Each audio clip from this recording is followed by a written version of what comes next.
Welcome into CBS News 24/7. I'm Mugo Odigwe. We have breaking news from the federal judge overseeing the case involving deportation flights to El Salvador.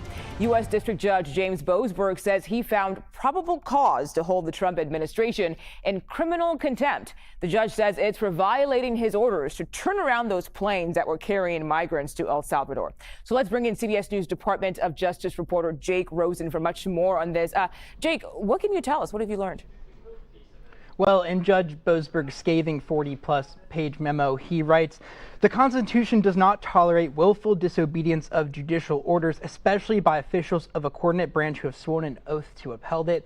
The order at the center of this came on March 15th when Judge James Boasberg, after blocking the deportation temporarily of 5 men, expanded that block of people who the Trump administration was attempting to deport under the Alien Enemies Act to over 200 people on 2 different flights that were on their way to El Salvador. He ordered those planes that were on their way down there so that prisoners could be put to that Supermax prison, the footage of which from that day you're seeing on your screen right now.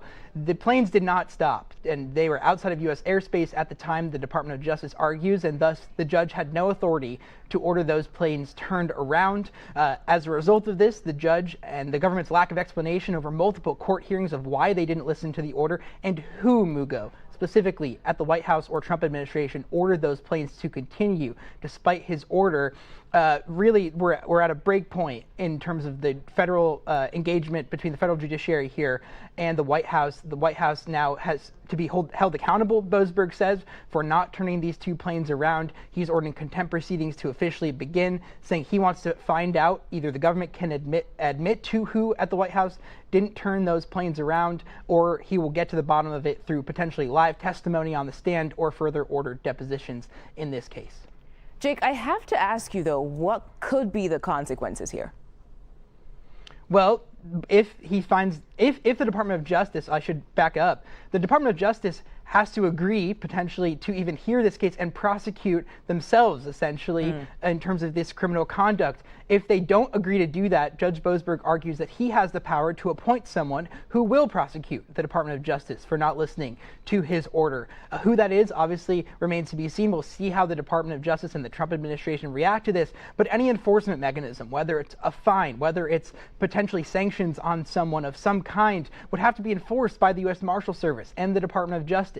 But Judge James Boasberg, despite the Supreme Court ruling that his temporary restraining order blocking these deportations, that order was struck down, but he says the contempt proceedings that were started in that case before the Supreme Court's order are going to continue, and he's going to get to the bottom of this. And he really cited the boasts by the Trump administration after those planes landed, saying that they wouldn't turn that around, and all of the things cited in court by the Trump administration, basically saying, Judge Boasberg, you don't have the authority to even ask questions about this because this is a national security issue and we're dealing with foreign governments.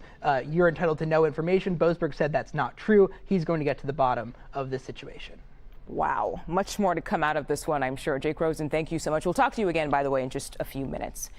For more on how the White House is responding to all of this, let's bring in CBS News senior White House correspondent Weijia Jiang. Weijia, any reaction from the president on his administration possibly being held in contempt of court right now? We have not heard directly from President Trump, and we have not even heard directly from the White House about their reaction to this ruling, even though we have asked.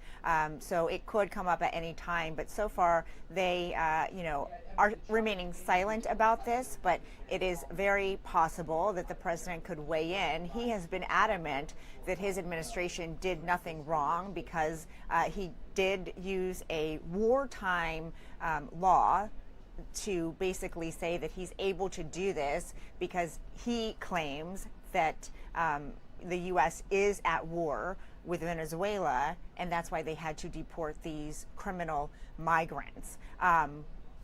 War, not in the literal sense of a traditional war, but the war on illegal immigration and drugs and violence. And so they, in the past, have been extremely bullish on this in saying that they haven't done anything wrong and saying that the judge, as Jake laid out, does not have this jurisdiction to order the government to do things when they are literally in the air.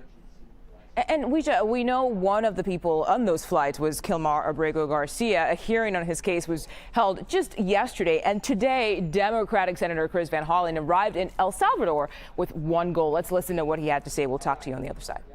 As I've said before, the goal of my visit is to talk to people here about the release of Kilmar Abrego Garcia.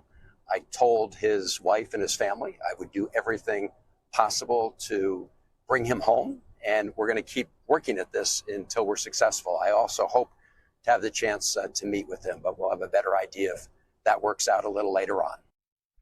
So, Weijia, what is the next step here? We know the judge is giving both sides until next week for depositions.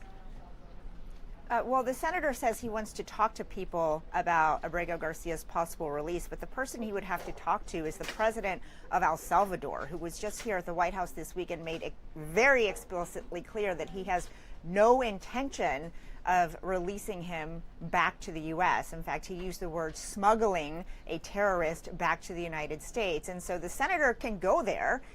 He might be able to get onto the grounds of the prison. We don't know that yet, and we certainly don't know if he'll have any FaceTime with this man. But he, I think, is trying to make a statement that somebody in this country, wants him to come back to the United States, because this administration has said many times over that they have no intention of asking for him back.